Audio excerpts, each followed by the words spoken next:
ഹിജ്റ 7-ാം വർഷം മുഹറം മാസത്തിൽ യഹൂദികളുടെ കൂട്ടത്തിൽപ്പെട്ട ലബീദ് ബിനുൽ അഅ്സം നബി സല്ലല്ലാഹു അലൈഹി വസല്ലമ തങ്ങൾക്ക് സിഹ്ർ ചെയ്യുകയാണ്.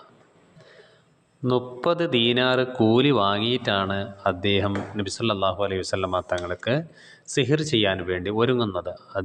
അദ്ദേഹത്തിൻ്റെ മക്കളും കെട്ടുകളിൽ ഊതുന്നവരായിരുന്നു.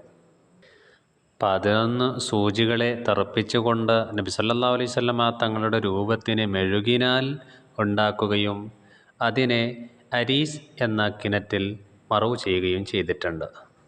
അല്ലാഹു റബ്ബ് സുബ്ഹാനഹു വ തആല അതിൻ്റെ സ്ഥലം വ്യക്തമായി അറിയിച്ചു കൊടുക്കുകയും ആ സമയത്താണ് ജിബ്രീൽ അലൈഹിസ്സലാം ഇറങ്ങി വന്നത്.